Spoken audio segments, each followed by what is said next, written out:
क्या आपने कभी छोटी सी भैंस को इतना बड़ा बना दिया हो कि बाद में पछताना पड़ा हो? नमस्ते दोस्तों, मैं हूं अनुराग चौरसिया। अच्छी कहानी में एक शांत नदी थी, हवा बह रही थी और सूरज ढल रहा था।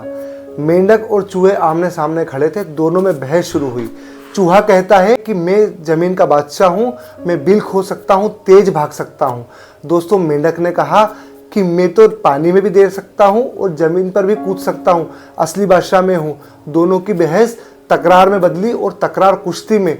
अब दोनों अपनी ताकत गिनाने लगे और एक दूसरे को गिराने लगे। दोस्तों, उन्हें न नदी दिख रही थी न आसमान, लेकिन उन्हें आसमान से कोई देख रहा था। एक बाज चक्कर काट रहा था, वह देख रहा था कि दोनों एक दूसरे को गिराने में लगे हैं। उन्हें किसी खतरे का अंदाजा ही नहीं। जब मेंढक और चूहा एक दूसरे को पकड़ गिराते हैं तो बाज आसमान से आकर झपटा मारता है और दोनों को आसमान में उठाकर ले जाता है।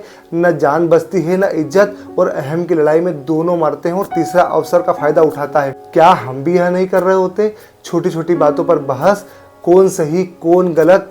हम लड़ाई झगड़ों में अवसर को छोड़ देते हैं और कोई तीसरा हमारा फ़ायदा उठा रहा होता है। दोस्तों, अक्सर हमारी ज़िंदगी में ऐसा होता है कि दो लोगों की लड़ाई में तीसरा फ़ायदा उठाता है। तो क्या आप भी आज से लड़ाई छोड़ेंगे और तीसरे को अपना फ़ायदा नहीं उठाने देंगे? जब सवाल का जवाब पता ना हो तो क्या करें? चुप रहें, भागे या फिर बिरबल बन जाएं? एक बार की बात है, बादशाह सम्राट अकबर अपने शाही बगीचे में घूम रहे थे। मौसम बड़ा सुहाना था, पेड़ों पर पक्षियों के चहचहाने की आवाज़ आ रही थी। अकबर के मन में अचानक एक सवाल आया। उन्होंने अपने प्रिय मंत्री बिरबल को बुलाया। जैसे ही बिरबल आए, अकबर ने गंभीर स्वर में कहा कि बिरबल, क्या तुम बता सकते हो कि अपने नगर में कितने कौवे हैं? पूरे दरबारियों के चेहरे पर मुस्कान आ गई कि अब तो बिरबल फंसे। बिरबल ने एक पल गवाए बिना कहा कि महाराज, हमारे राज्य में 21,523 कौवे हैं। पूरा दरबार सन्न रह गया। अकबर ने बोहे चढ़ाई और कहा, इतना सटीक? अगर गिनती ज्यादा निकली तो? बिरबल मुस्कान के साथ कहा कि महाराज, अगर गिनती ज्यादा निकली तो समझ लीजिएगा दूसरे नगर के कुछ कौवे अपने रिश्तेदारों से मिलने के लिए हमारे नगर में आए हैं। पूरा दरबार हल्की हंसी से गूंज उठा। फिर अकबर ने कहा कि अगर गिनती कम निकली तो?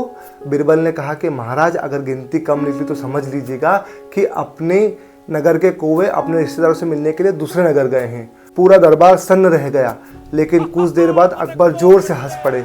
बिरबल ने एक बार फिर साबित कर दिया कि जहाँ पे सटीक जवाब पता ना हो, वहाँ पर हाजिर जवाबी और तर्क ही असली ताकत होती है। अक्सर हमारी ज़िंदगी में भी ऐसा ही होता है। हर सवाल का जवाब ताकत से नहीं बल्कि दिमाग से दिया जाता है। जब आपका समय खराब हो, परिस्थिति विकट हो तो घबराइए मत, सोचिए। आपकी ज़िंदगी में ऐसी कोई चीज़ तो नहीं जिस पे आप सबसे ज़्यादा घमंड करते हैं और वही आपकी कमजोरी हो। दोस्तों, एक शांत सुबह थी। एक हिरण शांत झील में पानी पी रहा था। अचानक उसकी नज़र उसकी परछाई पर पड़ी और वह देखकर बहुत खुश हुआ कि मेरे सिंह कितने शानदार है, बिल्कुल राजा के मुकुट की तरह। फिर उसकी नज़र उसके पतले पैरों पर पड़ी तो वह देखकर बहुत दुखी हुआ कि मेरे पैर कितने पतले और कमजोर हैं। काश मेरे पैर मेरे सिंह की तरह शानदार होते। दोस्तों, उसी पल वह कुछ शिकारी कुत्तों की आवाज़ सुनता है जो दौड़कर उसी की ओर आ रहे थे।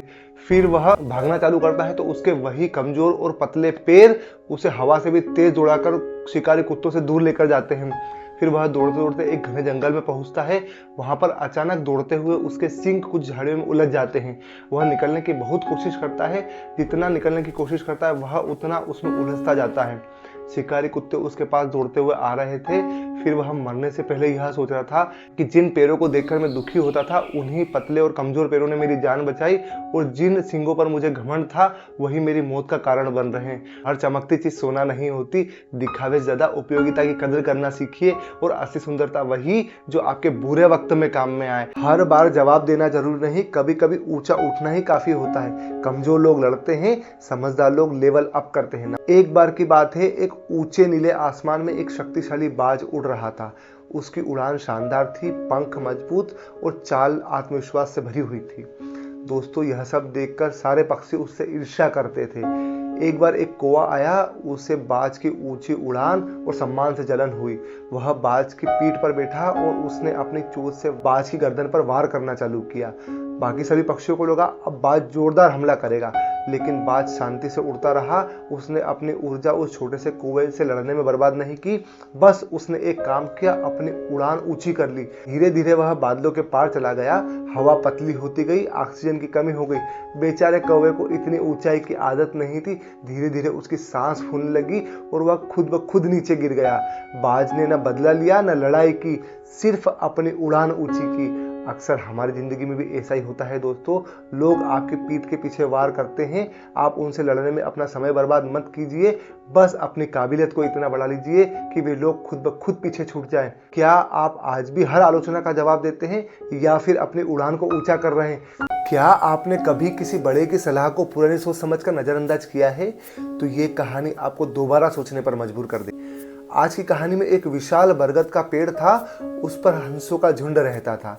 एक बार उस विशाल पेड़ की जड़ में एक छोटी सी बेल उग गई, तो उस झुंड के सबसे बूढ़े और समझदार हंस ने कहा कि दोस्तों, हमें इसे काट देना चाहिए, नहीं तो एक दिन ये हमारी मौत का कारण बनेगी। जवान हंस हंसने लगे, अरे दादा, इतनी छोटी सी बेल हमारा क्या कर लेगी? उसने शांत स्वर में कहा कि जब ये बड़ी हो जाएगी तो मजबूत हो जाएगी और शिकारी के लिए सीढ़ी का रास्ता बनेगी। किसी ने उसकी बात नहीं मानी। समय बीतता गया और वह बेल बड़ी हो गई, पेड़ के चारों ओर लिपट गई और मजबूत हो गई। एक दिन जब सारे हंस दाना चुगने गए तो एक शिकारी आया। उसने उस बेल से चढ़कर पूरे पेड़ पर जाल बिछा दिया। जैसे ही शाम को सारे हंस लौटे तो वह जाल में फंस चुके थे। घबराहट, चीखे और सब बोले थे, अब क्या करें? उस बूढ़े हंस ने शांत स्वर में कहा कि घबराओ मत, जैसा मैं कहता हूँ वैसा ही करो। उसने कहा कि जैसे ही शिकारी आए सब मरने का नाटक करना।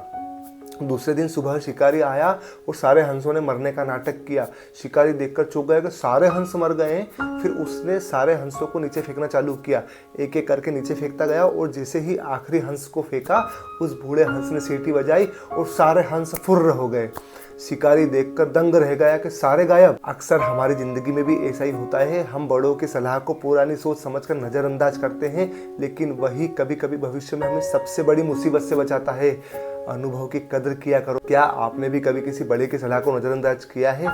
अगर हाँ, तो आप क्या बदलने वाले हैं? जो लोग पूरी दुनिया को खुश करने निकलते हैं, अंत में खुद हंसी का पात्र बनते हैं। एक समय की बात है, एक पिता और पुत्र अपने गधे के साथ बाजार जा रहे थे। कुछ दूरी पर चलते हैं, तब लोग हंसते और कहते हैं कि कितने बेवकूफ लोग गधा होते हुए भी पैदल चल रहे हैं। पिता को बात समझ आती है।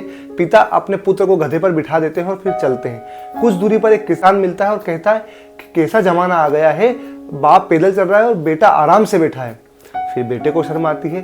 बेटा खुद उतरता है, अपने पिता को गधे पर बिठाकर फिर पैदल चलने लगता है। कुछ दूरी पर उन्हें महिलाएं मिलती है। फिर कहती है कि कैसा जमाना आ गया है, बाप बैठा है आराम से और छोटा बच्चा पैदल चल रहा है।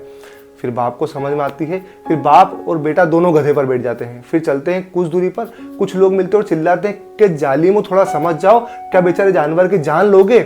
फिर दोनों उतरते हैं और गधे के पैर बांधकर बांस से लटकाकर उल्टा लटकाकर चलने लगते हैं। कुछ दूरी पर पुलिया पर जब पहुंचते हैं तो लोग जोर जोर से हंसते हैं और शोर इतना ज्यादा होता है कि गधा घबरा जाता है और गधा रस्सी छुड़ाकर भागने लगता है और अचानक वो नदी में गिर जाता है। बाप और बेटे वहीं खड़े रह जाते हैं खाली हाथ। दोस्तों, अक्सर हमारी जिंदगी में भी ऐसा ही होता है। अगर आप पूरी दुनिया को खुश करने निकलते हैं तो अंत में आप खुद को खो देते हैं। दुनिया का काम है कहना, लेकिन फैसला आपका होना चाहिए। क्या कहीं आप भी दुनिया के कहने में अपना गधा तो नहीं खो रहे? क्या कभी ऐसा हुआ है कि लोगों ने आपको गलत कहा हो और लोगों की बातों में आकर आपने खुद पर शक किया हो? एक बार पंडित जी को दक्षिणा में एक तंदुरुस्त बकरी मिली। पंडित जी बड़े खुश होकर उसे कंधे पर बिठाकर घर की ओर चल दिए। रास्ते में 3 ठगों ने उन्हें देखा और योजना बनाई कि यह बकरी कैसे भी पंडित जी से हथियानी है बिना हाथ लगाए। दोस्तों, कुछ देर बाद पंडित जी को पहला ठग मिलता है और कहता है, पंडित जी, आप कुत्ते को कंधे पर बिठाकर क्यों लेकर जा रहे हैं? पंडित जी गुस्सा हुआ और बोले कि अंधे हो क्या, तुम्हें दिखाई नहीं दे रहा, यह बकरी है। और पंडित जी आगे चल दिए। कुछ देर बाद दूसरा ठग मिला और बोला कि पंडित जी, क्या दिन आ गए हैं, आप मरा हुआ बछड़ा अपने कंधे पर लेकर क्यों जा रहे हैं? पंडित जी बहुत गुस्सा हुए और चुपचाप उसे घूरते हुए आगे निकल गए। कुछ देर बाद तीसरा ठग मिला। उसने बोला कि पंडित जी, आप ब्राह्मण होकर एक गधे को अपने कंधे पर बिठा रहे हो, ऐसा क्यों? इस बार पंडित जी के कदम रुक गए। उन्होंने सोचा कि एक आदमी गलत हो सकता है, 2 गलत हो सकते हैं, लेकिन 3 गलत नहीं हो सकते। उन्होंने सोचा कि कहीं यह मायावी राक्षस तो नहीं जो बार बार रूप बदल रहा हो। उन्होंने डर के मारे उस बकरी को वहीं छोड़ा और भाग खड़े हुए। फिर कुछ देर बाद वह ठग आए और उस बकरी को आराम से लेकर चले गए। सच क्या था? बकरी शुरू से अंत तक बकरी ही थी, लेकिन पंडित जी ने अपनी आंखों से ज़्यादा दूसरों पर भरोसा किया। अक्सर हमारी ज़िंदगी में भी ऐसा ही होता है। अगर हम अपनी समझ से ज़्यादा भरोसा लोगों पर करेंगे तो दुनिया आपको वही दिखाएगी जो वह दिखाना चाहती है। दोस्तों, अगर आपके साथ कभी ऐसा होता है तो आप सच पर टिके रहेंगे? तो कमेंट में लिखिएगा, मैं सच का सामना करूँगा। दोस्तों, आपको कहानी कैसी लगी? अगर पसंद आती तो लाइक से सब्सक्राइब करिएगा।